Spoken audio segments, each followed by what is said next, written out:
Welcome to Tamil hidden mystery. எத்தனையோ காவல் தெய்வங்கள் இருந்தாலும் கருப்பசாமியே மிகவும் சக்தி வாய்ந்த தெய்வமாக கருதப்படுகிறார். இவர் முருகன் அவதாரம் என்றும் இவரே திருமாலின் கல்கி அவதாரம் என்றும் சொல்லப்படுகிறது. அதனால் தப்பு செய்தால் கருப்பசாமி தண்டிப்பார் என்ற பயம் மக்கள் மனதில் இன்றும் இருந்து வருகிறது. உண்மையில் யார் இந்த கருப்பசாமி? சபரிமலை முதல் தமிழக கிராமங்கள் வரை பயபக்தியுடன் பக்தர்கள் வணங்கும் இந்த காவல் தெய்வத்தின் வரலாறு என்ன? இந்த வீடியோ ரொம்ப இன்ட்ரெஸ்டிங்காக இருக்க போகுது. ஸ்கிப் பண்ணாம ஃபுல் வீடியோ பாருங்க. வாங்க வீடியோக்குள்ள போலாம். கருப்பு உருவம், முறுக்கு மீசை, கையில் பெரிய அரிவாள், வெள்ளை குதிரை பவனி ஆகியவைதான் கருப்புசாமி என்ற பெயரை கேட்டதும் அனைவரின் நினைவிற்கும் வருவது. இவரை வழிபடும் முறை ஊருக்கு ஊர் மாறுபடுகிறது. சங்கிலி கருப்பு, சின்ன கருப்பு, நொண்டிக்கருப்பு, ஒண்டிக்கருப்பு, மலையாள கருப்பு என பலவிதமான வடிவங்களாக சொல்லப்படும் சிறு தெய்வமான கருப்பு தமிழகத்தில் உள்ள பெரும் தெய்வங்களின் கோவில்களை காவல் காக்கும் பொறுப்பை பெற்றது எப்படி என்ற வரலாற்றை தெரிந்து கொள்ளலாம்.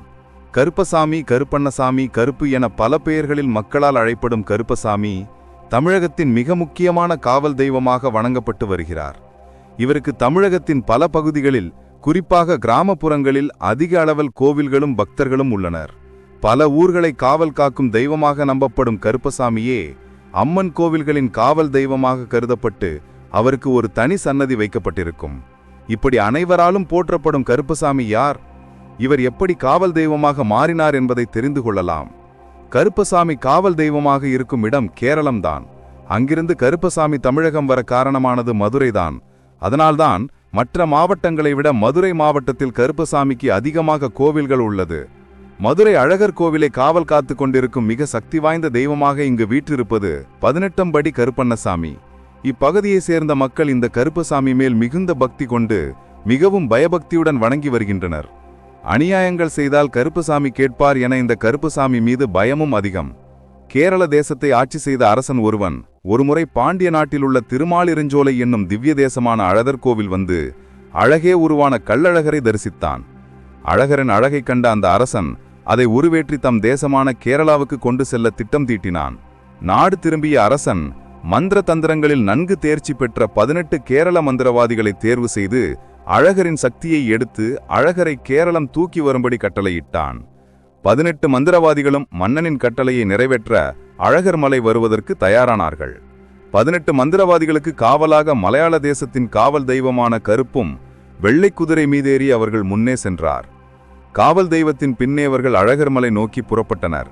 அனைவரும் அழகர் மலையை அடைந்தனர். அழகர் மலையை அடைந்த காவல் தெய்வம் அழகரின் அழகில் மயங்கி தன்னை மறந்து நின்றது. ஆனால் அழகரின் அழகிய தங்க ஆபரணங்களை கண்ட 18 மந்திரவாதிகளும் தன்னுடன் வந்த காவல் தெய்வத்தை மறந்து ஆபரணங்களையும் அழகரையும் தூக்கிச் செல்லும் எண்ணத்துடன் கருவறை நோக்கிச் சென்றனர். இவர்களின் கெட்ட நோக்கத்தை கண்ட பக்தர் ஒருவர் ஊரில் உள்ள மக்களிடம் சொல்ல, மக்கள் அனைவரும் திரண்டு வந்து அந்த 18 பேரையும் கொன்று களிமண்ணால் படிகள் செய்து படிக்கு ஒருவராக 18 படிகளிலும் 18 பேரையும் புதைத்தனர். தன்னிடம் மயங்கி நின்ற காவல் தெய்வம் கருப்பசாமிக்கு காட்சி தந்து அருள் புரிந்து வரம் தந்து என்னையும் மலையையும் காவல் புரிந்து வருவாய் என அருள் புரிந்தார் கள்ளழகரான சுந்தராஜ பெருமாள். அன்று முதல் காவல் தெய்வமான கருப்பசாமி இம்மலையில் தங்கியிருந்து அழகர் மலையை இன்று வரை காத்து வருவதாக நம்பிக்கை உள்ளது. 18 பேருடன் வந்த தெய்வமாதலால் 18 படிகளின் மீது நின்று காவல் தெய்வமாய் காட்சி தருகிறார். ஒரு நாள் கோவில் பட்டர் கனவில் தோன்றிய கருப்பசாமி, திருமால் பள்ளி கொண்ட திருவாயிலையும் மலையையும் காப்பேன், திருமாலின் அர்த்தஜாம பூஜை பிரசாதங்களை தனக்கு படைக்குமாறு வேண்ட அன்று முதல் அழகருக்கு படைக்கப்படும் அர்த்தஜாம பூஜை பிரசாதங்கள் 18ஆம் படி கருப்பசாமிக்கு படைக்கப்படுகிறது. இது ஒருபுறம் இருக்க, ராமரின் மனைவி சீதையின் கர்ப்பகாலத்தில் சீதாதேவியை வால்மீகி முனிவரின் ஆசிரமத்தில் விட்டு சென்று விட்டனர். அவருக்கு குழந்தையும் பிறந்தது. அவனது பெயர் லவன். சில வருடங்கள் கழித்து சீதை தண்ணீர் எடுக்கப் போவதாகவும் மகன் லவனை பார்த்து கொள்ளும்படியும் வால்மீகி முனிவரிடம் விட்டு சென்றுள்ளார். சீதாதேவி வந்து அவரது மகன் லவனை சோறு ஊட்டுவதற்கு அழைத்து சென்று விட்டார். இது தெரியாமல் வால்மீகி வந்து பார்க்கும்போது அங்கு லவன் இல்லை என்று தெரிந்து, எங்கே சீதா வந்து கேட்டு தான் சாபத்திற்கு ஆளாகிவிடுவோமோ என்று தர்ப்பை புல்லை வைத்து யாகம் நடத்தி அவரது மகன் போலவே இன்னொருவனை உருவாக்கினார். ஆனால் சீதாதேவி லவனுடன் அங்கு வந்த பிறகு வால்மீகி முனிவர், இனி இவனையும் நீதான் உன் மகனாக வளர்க்க வேண்டும் என்றார். அவனுக்கு குசன் என்று பெயர் வைத்தனர். சிறிது நாட்கள் கழித்து அங்கு ராமர் சீதையையும் தன் மகனையும் அழைக்க வர அங்கு 2 மகன்கள் இருப்பதால் யார் என்னுடைய மகன் என்று கேள்வி எழுப்பினார். இதை கேட்டு கோபமடைந்த சீதை லவனையும் குசனையும் நெருப்பில் இறங்கச் செய்தார். அதில் லவன் மட்டும் அப்படியே வந்துவிடுகிறான். குசன் உள்ளேயே கருகி விடுகிறான். பிறகு ராமன் குசனுக்கு உயிர் கொடுத்து அவனை கருப்பா என அழைத்தார். அன்று முதல் அவர் கருப்பசாமியாக உருவெடுத்தார் என்றும் கூறப்படுகிறது. இப்படி ஒரு கதை சொல்லப்பட்டு வந்தாலும் இதற்கு பெரிதும் ஆதாரமில்லை என்றுதான் சொல்ல வேண்டும்.